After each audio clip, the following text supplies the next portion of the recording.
Namaste and welcome to the Surya Namaskara explanation, the salute to the sun. Why do we practice? When do we practice? The history of salute to the sun and how does it affect our body? So the salute to the sun was actually handed down by the enlightened sages in the Vedic age. And this would be late Bronze Age, 1600 BC, to early Iron Age, 1200 to 600 BC. The sun's salutation symbolizes a spiritual consciousness in the ancient times, when the sun was worshipped on a daily basis. The sun represents the right masculine side of the body. The Pingala, or the sun nadi, a nadi is actually a pranic channel through which vital energy flows. The salute to the sun is made up of 12 postures. 7 asanas or poses, some are repeated twice. Each posture is accompanied with a mantra.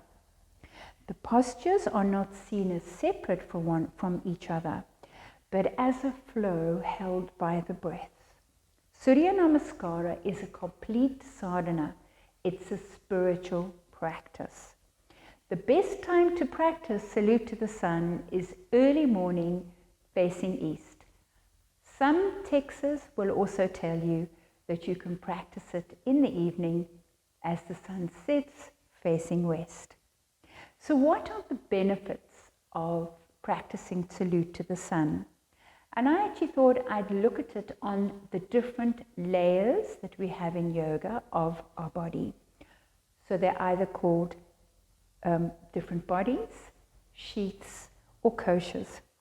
So let's look at the first of the koshas, the Annamaya kosha, which is your physical body, often known as the food body.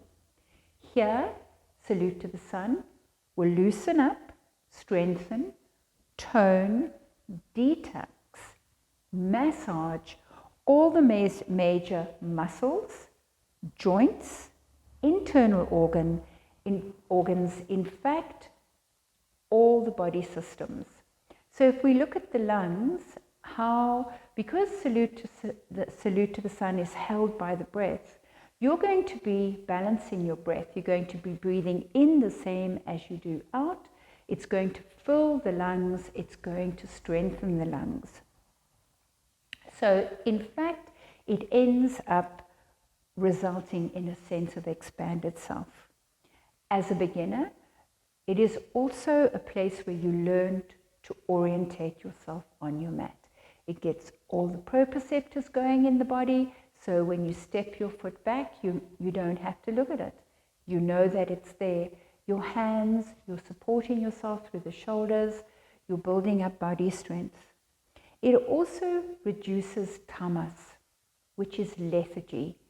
So it gets somebody who doesn't like to do much to actually get going. It also works with rajas as well. So you've got somebody who's always very busy, and their mind's always very busy. It has a calming effect on the rajas. So it's got this balancing of the tamas and the rajas to sattva. So on the prana kosha, which is the first of the astral bodies or layers, it's going to increase the vital energy or the vital pranic flow throughout all the other bodies. It uses all the vayus, the major vayus and the minor vayus that move through the body. It's a warming practice, so it also activates into the psychic centers, so it gets all the chakras going. It balances out the Surya and the Chandra nadi. So if there is one that's overactive or underactive, it's going to balance that out too. So on a mental Manomaya kosha, which is the second astral layer, it quietens your mind, resulting in a sense of pratyahara, a sense withdrawal. So on the intellectual Vijnana Maya kosha, which is when we start to listen to our inner intelligence, where, what, who am I, where you start to set about the inner inquiry. So then we come to the bliss body, the Anandamaya kosha, which is part of the causal body, where we are able to connect to that sense of bliss, that sense of joy, that sense of where happiness resides. So some of the contraindications.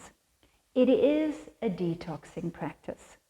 So of course things like headaches, body pains, rashes may occur. So what you do is you just stop for a few days, let the body detox itself, and then you carry on again. Things like high blood pressure, even slow blood pressure, rolling up and down, coronary artery disease, hernias, glycomas, you're going inverted, please always seek out medical advice first before you start. Things to remember. Please don't practice on a full stomach. Take your time. Start with the breath awareness practice first. So instead of rushing onto your mat, first bring yourself towards yourself.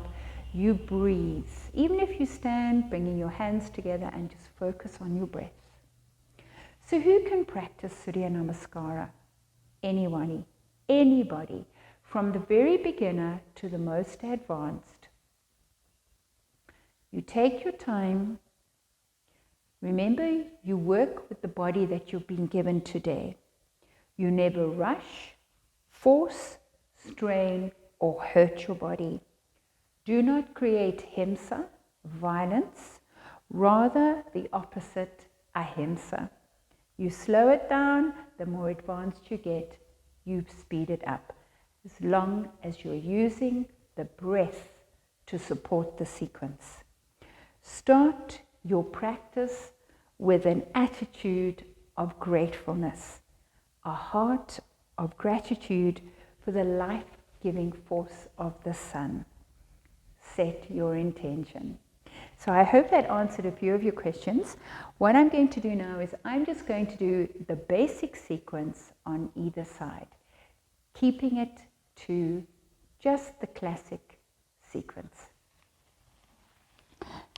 So I'm going to come up into standing, facing at the front of my mat, rolling the shoulders back and down. And here I come into just balance a little bit. My feet are slightly apart. You can have your feet together. You're going to bring your hands into prayer position. And here, this is where you set your intention. You can connect to your breath. Then on the inhalation, you're going to lift the arms up, coming into your back bend. On the exhalation, you're coming into a forward fold. Inhalation, you take the right foot back. You're going to put the right knee down, look up towards the sun. On the exhalation, you come into your plank, putting your knees down. You keep the breath out, you come into a caterpillar. On the inhalation, you come up into cobra.